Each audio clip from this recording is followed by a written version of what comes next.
दिसंबर का महीना है, सर्दियों का मौसम है और उधर से चुनावी जो सुगबुगाहट है वो भी शुरू हो चुकी है। चुनावी सरगर्मियां, चुनाव की तारीख आ चुकी है। 23 तारीख को चुनाव होने हैं, नगर निगम के चुनाव होने हैं। चाय पर चर्चा, लेकिन क्योंकि चाय पर चर्चा दो तरीके से जो है ना हो सकती है, या फिर चुनावी चर्चा है या फिर आपसी चर्चा है। लेकिन आज हम चुनाव पर चर्चा करने के लिए चाय की दुकान पर आए हैं। चाय की दुकान पर जो है ना गर्माहट जो है ना जो राजनीतिक है वो क्या कुछ देखने को मिल रही है। यहाँ पर भाई साहब मेरे साथ मौजूद हैं। भाई साहब, निगम के चुनाव आ चुके हैं, शुरुआत हो चुकी है, तो किस तरीके का मेयर आप लोग जो है ना चाहते हैं? कैसा मेयर देहरादून का होना चाहिए?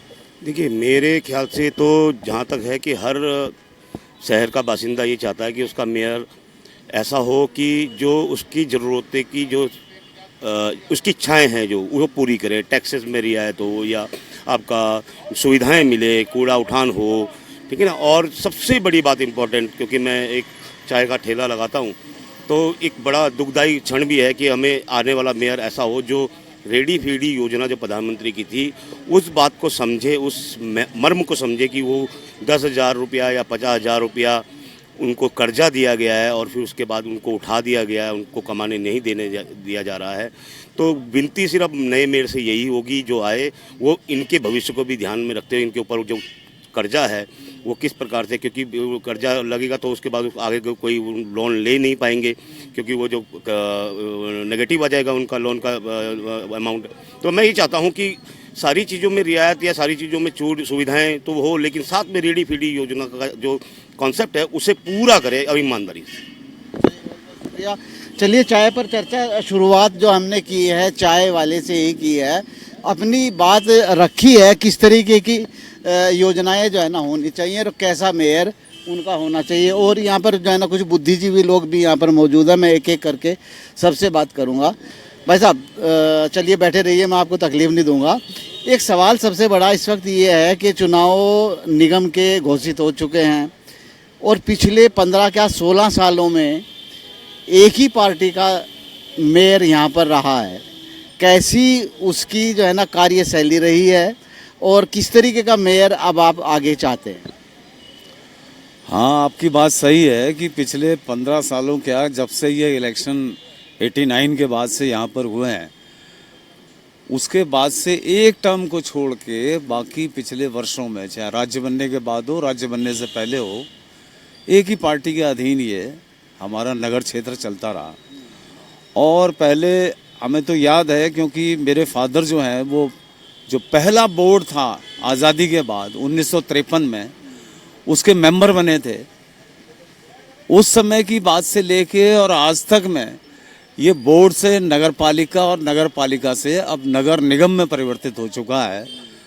और नगर निगम होने के बाद भी हमें लगता है वो शहर जो पहले था वो अच्छा होने की बजाय मतलब अस्त व्यस्त त्रस्त हो चुका है।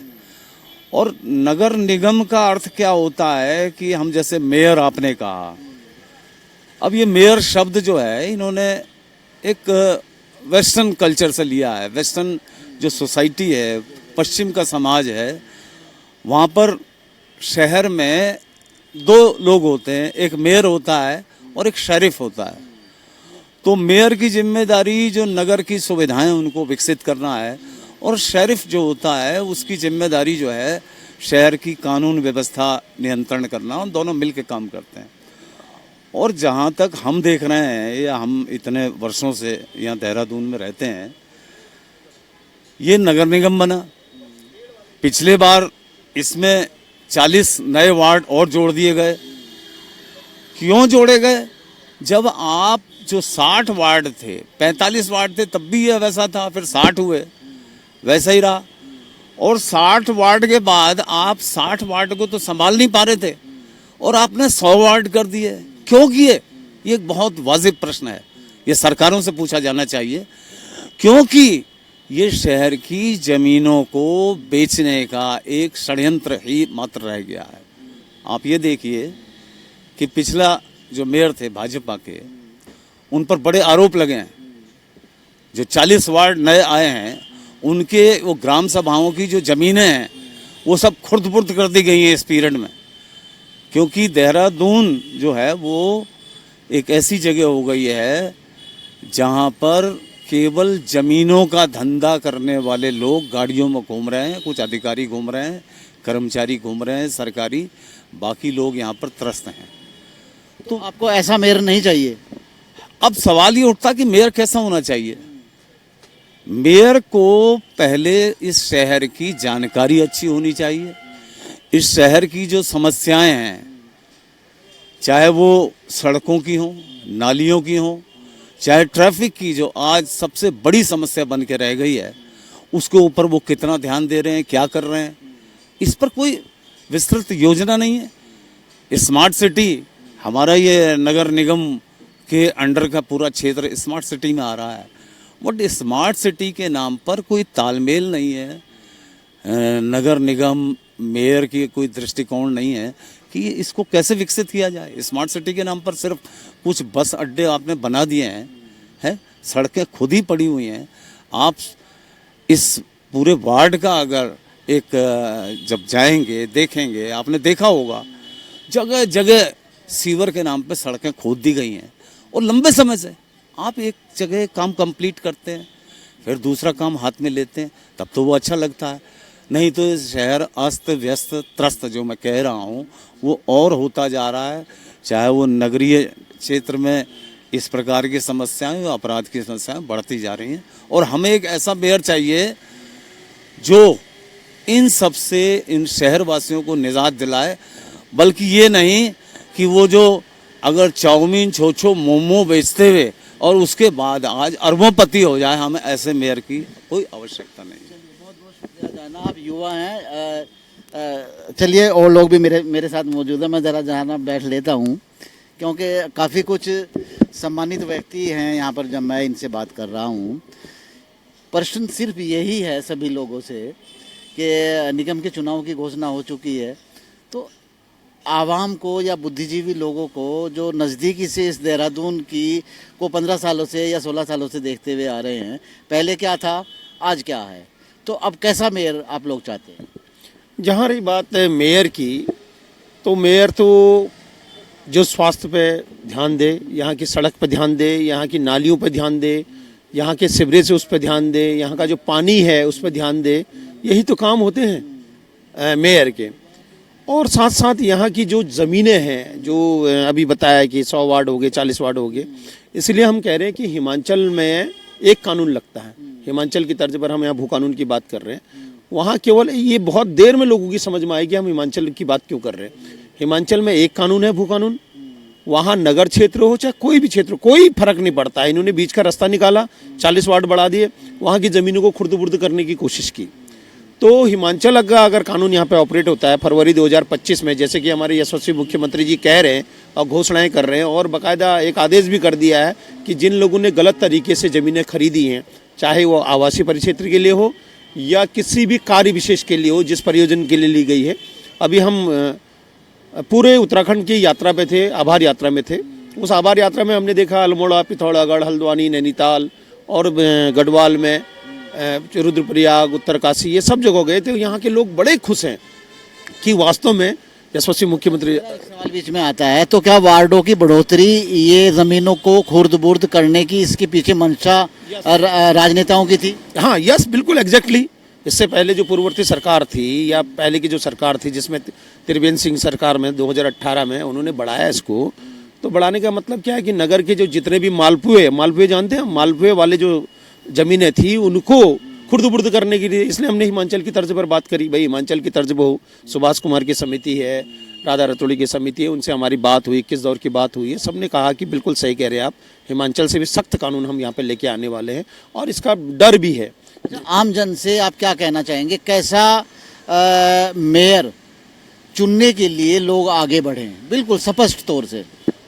देखिए, जिसकी सरकार है वो अपने हिसाब से सीट तय करते हैं। आपने देखा होगा कि अभी जो इन्होंने सीटें बदली हैं तो वो अपने अपने हिसाब से करे हैं।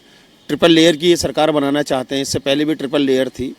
तो अगर ट्रिपल लेयर की सरकार बन रही है तो उसमें यहाँ के स्वास्थ्य, यहाँ का पानी, यहाँ के सीवरेज प्लांट, यहाँ का बिजली नगरीय क्षेत्र में, और यहाँ के स्कूल कॉलेजेस, इन जिन में नगर निगम के क्षेत्र की सुविधाएं आ रही है उनको बिल्कुल महफूज करते हुए उसको और बढ़िया करना चाहिए। ऐसा विजन वाला कोई अगर मेयर आता है तो अच्छी बात है। इतिहास दोहराना चाहिए या नहीं? नहीं, इतिहास नहीं, हमें लगता है कि बीजेपी अलग तरीके से टिकट देगी, कांग्रेस अलग तरीके से टिकट देगी। ये दो ही राष्ट्रीय पार्टियां हैं, बाकी क्षेत्रीय पार्टियां और कुछ मौकाप्रस्त लोग संगठन भी हैं जो दूसरों के मुद्दों पर काम करके उछलने की कोशिश करते हैं, उस पर वोट मांगेंगे। ऐसे लोगों का कोई जनता का हितैषी होना चाहिए। बहुत शुक्रिया जो है ना। और भी बुद्धिजीवी लोग मेरे साथ मौजूद हैं। मैं काफ़ी देर से आप लोगों का इंतज़ार कर रहा था। जो है ना, कैसे हैं आप? अरे सर, जो है ना, निकाय के चुनाव, निगम के चुनाव की घोषणा हो चुकी है। कैसा मेयर होना चाहिए? इतिहास को जहन में रखकर पीछे जो हुआ, पीछे 15 या 16 सालों से, या ऐसा ही मेयर चाहिए या कुछ बदलाव होना चाहिए?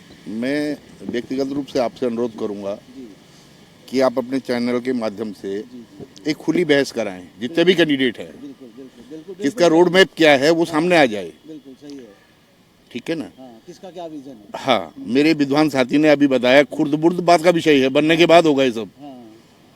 ये पहले ही धन्यवाद दे देंगे हम खुर्द बुर्द करेंगे, फला फला फला नहीं हो पाएगा, बाद में करेंगे ये सब। लेकिन खुली बहस हो, एक चौपाल लगे, जितने भी कैंडिडेट हैं बहुत स्वस्थ मानसिकता से आए, राग द्वेष के बिना आए, और एक खुली चर्चा हो जिसमें शहर के संभ्रांत लोग भी हों, बुद्धिजीवी हों, और जो ये नया भविष्य है देश का, नए वोटर जुड़े हुए हैं, वो भी उनमें सम्मिलित हो, तो तस्वीर तभी जा करके साफ हो पाई।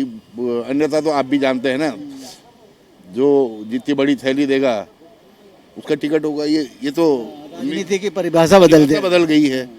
तो ये तो थैली के आधार पे होना है।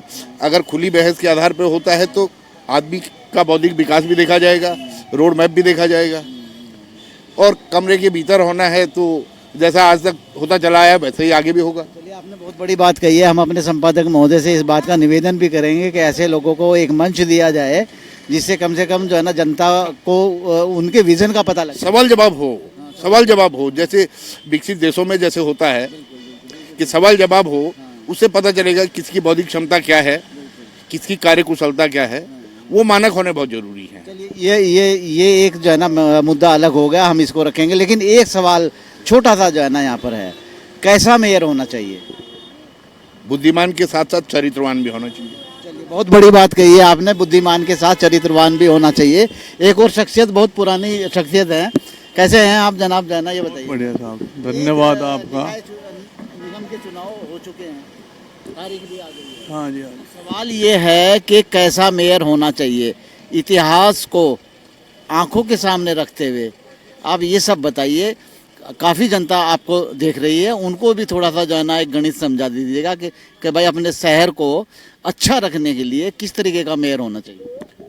अभी तो ऐसा है सर कि यही नहीं तय हो पाया कि मेयर के कैंडिडेट कौन कौन होंगे। सबसे पहले तो यह है कि मेयर के कैंडिडेट तय हो जाने दो, और जैसे हमारे मित्र सत्य जी ने कहा है कि खुली बहस हो तो ज़्यादा बेहतर है। और अगर पिछला इतिहास देखो तो बड़ा शर्मनाक रहा है। बड़ी बेबाकी से कहना चाहूँगा कि स्वच्छता समिति के नाम पे जो करोड़ों रुपए की हेरा फेरी हुई है, घपला हुआ है, उसकी जांच तो जो हमारे पूर्व मेयर थे उन्हीं को शायद ये विजिलेंस से या किस जैसे भी जांच कराते तो दूध का दूध पानी का पानी आता। और आने वाला मेयर ऐसा हो कि नगर निगम के हाथों में शक्तियाँ रहें, न कि किसी अन्य प्रतिनिधि के हाथ में शक्तियाँ हों स्वच्छता समिति के नाम पे।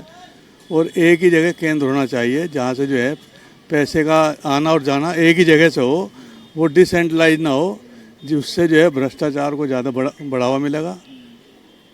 और ये है कि अब समय बताएगा कि क्या होगा। बहुत पुराने अनुभवी व्यक्ति मेरे साथ मौजूद हैं, मैं इनसे भी थोड़ा सा जान लेता हूं। आप अपना थोड़ा सा एक परिचय दीजिए। DR कोठारी हूं, वर्तमान में मैं एडवोकेट हूं। इससे पहले मैं oil and natural gas commission से रिटायर हुआ हूं। वहां करीब 38 साल में ट्रेड यूनियन का अध्यक्ष रहा हूं। और इस शहर में कम से कम मेरे को 65 और 77 साल के बीच की स्थिति होगी। मैं तब से इस शहर में हूँ। मैंने ऐसे ऐसे अध्यक्ष देखे हैं नगर पालिका के, जब नगर पालिका थी, जिनके सामने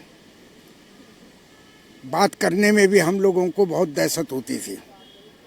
जबकि हम ट्रेड यूनियन के कार्यकर्ता थे, बाद में हम उच्च श्रेणी में भी आ गए ट्रेड यूनियन में, मगर उन लोगों का कैरेक्टर को देखते हुए, आज की जो स्थिति है इसको देखते हुए लगता है कि इस देश की डेमोक्रेसी का अंतिम संस्कार ही हो गया है। इसके बचाव के लिए अब कोई सुविधा नहीं रह गई है। ये स्थिति हो गई है इस देश में चुनाव की कि प्रसिद्ध विधि शास्त्री नानी पालखी वाला ने एक बात बोली थी कि इन गुंडों के वजह से आज प्रजातंत्र की यही स्थिति हो गई है कि यहाँ केवल दारू बनाने वाले, जमीन चोरने वाले, भ्रष्टाचार करने वाले, व्यभिचार करने वाले, बलात्कार करने वाले, ताश चौप के और इन लोगों की वो हो गया है, उन्नति हो गई है। जो सही नागरिक थे उनका ह्रास हो गया है, वो ख़त्म हो गए हैं, वो देखने को नहीं मिलते हैं। हमने अपने टाइम पे 1-2 अध्यक्ष देखे हैं नगर पालिका के, मास्टर राम स्वरूप जी होते थे। उनको देख के लगता था कि ये देश में कुछ लोग हैं जिन्होंने इस देश की आज़ादी में कुछ काम किया। अंत में हमने जो आखिरी एक अध्यक्ष बना था नगर पालिका के, उसके बाद तो मेयर होने लग गए, दीनानाथ सलूजा थे। आज भी घर घर में उनका नाम है। कितना ईमानदार आदमी थे, कितना लोगों का दर्द महसूस करते थे। आज तो जैसे हमारे पूर्ववर्ती दोस्त ने बोला है कि केवल जमीन चोरों का अड्डा हो गया है, कोई सुनाई कुछ नहीं होती है। कभी म्यूनिसिपैलिटी में लोगों को नौकरी करने में शर्म आती थी, आज म्यूनिसिपैलिटी में नौकरी करने का मतलब उतना ही अच्छा लगता है जैसे मैं IAS ऑफिसर बन गया हूँ, PCS ऑफिसर बन गया हूँ। ये भ्रष्टाचार का वो है। मैंने अभी देखा है कि जो लोग मामूली काम करते थे इस शहर में, आज करोड़ोंपति हो गए हैं, पेट्रोल पंप चला रहे हैं, मॉल खोल दिया है उन्होंने। रास्ते में उनके बारे में तो बोलना ही मुश्किल है। मैं ये महसूस करता हूँ, आखिरी में एक बात बताना चाहता हूँ कि इस देश में और कम से कम इस शहर में ईमानदार आदमी ढूंढना ऐसा ही है जैसे प्रसिद्ध विधि शास्त्री राम जेठमलानी ने कहा था कि जैसे हम लोग या कोई भी लोग ये जो देह व्यापार में लगे हुए लोगों के यहाँ कोई पतिव्रता नारी की खोज करना होगा, उतना ही मुश्किल है कोई ईमानदार आदमी को ढूंढना। मैं ये समझता हूँ कि यदि जनता महसूस करती हो तो जो कम से कम ईमानदार है, ईमानदार कम से कम बेईमान है, मेरा मतलब ये है कम से कम बेईमान है और नया है, अभी शुरू नहीं किया है, तो उसको मौका दे जाना चाहिए। जिन लोगों पे चार्जेस लगे हैं उनको टिकट भी नहीं मिलना चाहिए और उनको वोट भी नहीं दिया जाना चाहिए। Thank you very much. चलिए, एक बात तो साफ तौर से निकल कर आती है, क्योंकि अनुभवों के आधार पर आगे की जनरेशन को इन शब्दों को ज़रूर सुनना चाहिए। क्या कुछ हुआ, पिछले पन्नों को भी कुछ यहाँ पर लोगों ने आपको दिखाने की कोशिश की। उनको देखते हुए अपने मेयर का चुनाव आप इसलिए अच्छा कीजिएगा क्योंकि देहरादून की जो आबो हवा, जो देहरादून पहले हुआ करता था, उससे कहीं बेहतर आगे देहरादून बन पाए। ये जिम्मेदारी आमजन की भी बनती है। अपने सहयोगी निताश चौहान के साथ खबर उत्तराखंड के लिए मैं वकील अहमद, देहरादून।